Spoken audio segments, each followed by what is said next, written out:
بسم اللہ الرحمن الرحیم علیہ صلی وسلم دائما ابدا علی حبیبک خیر خلق کلہم۔ اللہ تبارک و تعالیٰ کا بے پایان لطف و کرم اور احسان عظیم ہے کہ جس نے ہمیں آج کی بابرکت محفل میں اکٹھے ہونے کی توفیق عطا فرمائی، سب سے بڑھ کر یہ کہ ہمیں دولت ایمان سے بہرمند فرمایا۔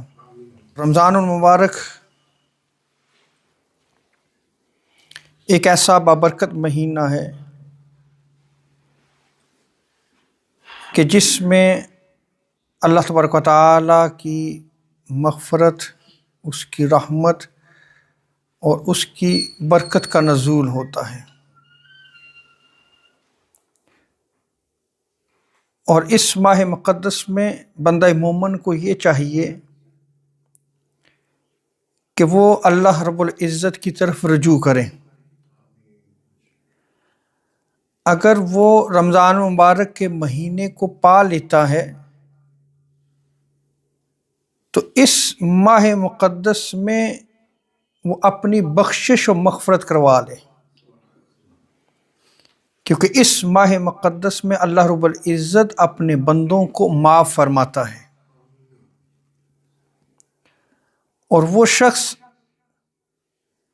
جو رمضان المبارک کے مہینے کو پا لے لیکن اس کے باوجود اپنی بخشش و مغفرت نہ کروا سکے تو وہ شخص بدبخت ہے، وہ بد نصیب ہے کہ اس نے اپنی زندگی میں ایسے مقدس مہینے کو پا لیا کہ جو اس کی بخشش و مغفرت کا ذریعہ بن سکتا تھا۔ وہ تائب ہوتا، وہ اللہ رب العزت کی طرف رجوع کرتا، وہ اللہ رب العزت کی عبادت کرتا، رات قیام کرتا، دن روزہ رکھتا، اپنے آپ کو برائیوں سے محفوظ رکھتا، جن چیزوں سے اللہ رب العزت نے منع فرمایا ان سے رک جاتا، جن کا حکم دیا اس پہ وہ عمل پیرا ہو جاتا، تو یہ سارے کا سارا اس کے لیے بخشش و مغفرت کا ذریعہ تھا۔ جب بندہ مومن رمضان مبارک کو پا لے تو اسے چاہیے کہ وہ کثرت سے عبادت کرے،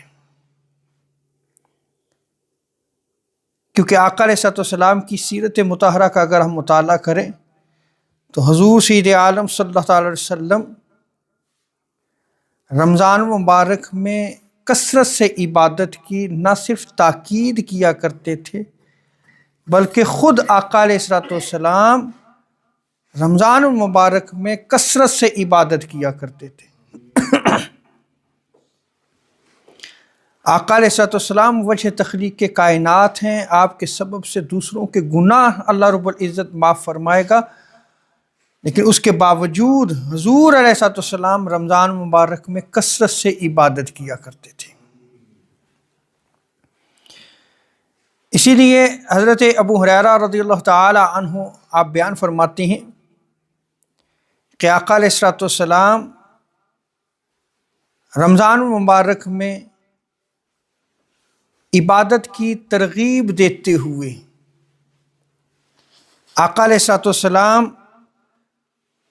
قیام رمضان کی ترغیب دیا کرتے تھے۔ اب یہ قیام رمضان کیا ہے؟ نماز تراویح ہے، رات کو اللہ کے حضور کھڑے ہو جانا۔ آقا علیہ السلام اس کی باقاعدہ ترغیب دیا کرتے تھے، تاکید فرمایا کرتے تھے، اور آقا علیہ السلام نے ارشاد فرمایا کہ جو شخص رمضان میں قیام کرتا ہے، تراویح کی صورت میں اللہ کے حضور کھڑا ہوتا ہے، اخلاص کے ساتھ اور ثواب کی نیت سے وہ قیام کرتا ہے، ایمان کے ساتھ، تو اللہ رب العزت اس کی زندگی کے سابقہ گناہ معاف فرما دیتا ہے۔ آپ یہ دیکھیں کہ جو قیام رمضان ہے، جو نماز تراویح ہے، جہاں آقا علیہ السلام اس کی ترغیب اور تاکید کیا کرتے تھے، ترغیب دیا کرتے تھے، تاکید فرمایا کرتے تھے، وہاں اس کے اجر و ثواب کا بھی آقا علیہ السلام نے بیان فرما دیا۔ اور ام المومنین حضرت عائشہ صدیقہ رضی اللہ تعالی عنہ بیان فرماتی ہیں کہ حضور سید عالم صلی اللہ تعالی علیہ وسلم رمضان مبارک میں اس قدر عبادت کیا کرتے تھے کہ غیر رمضان میں اس قدر عبادت نہیں فرمایا کرتے تھے۔ یعنی رمضان مبارک میں حضور علیہ السلام کی عبادت بڑھ جایا کرتی تھی، کثرت عبادت ہو جایا کرتی تھی۔ اسی لیے ابن حجر عسقلانی فتح الباری میں آپ فرماتے ہیں کہ آقا علیہ السلام جو رات کا قیام کیا کرتے تھے، سحری کے وقت تک آقا علیہ السلام اللہ رب العزت کی عبادت کیا کرتے تھے۔ اور رمضان مبارک کے پہلے عشرے میں آقا علیہ السلام کم آرام فرمایا کرتے تھے، لیکن جب آخری عشرہ آ جاتا تو پھر آقا علیہ السلام رمضان مبارک میں سویا نہیں کرتے تھے، پھر اپنا بستر آقا علیہ السلام اپنے گھر سے اٹھوا لیتے، مسجد میں منتقل ہو جاتے، اور آقا علیہ السلام آخری عشرہ مسجد میں گزارتے۔ یعنی آقا علیہ السلام کی عبادت رمضان مبارک میں دیکھیں آپ کس قدر عبادت کیا کرتے تھے۔ اسی لیے جو صلحاء ہیں، اتقیاء ہیں، جو صالحین امت ہیں، وہ آقا علیہ السلام کی سیرت پر عمل کرتے ہوئے رمضان مبارک میں کثرت سے عبادت کرتے ہیں۔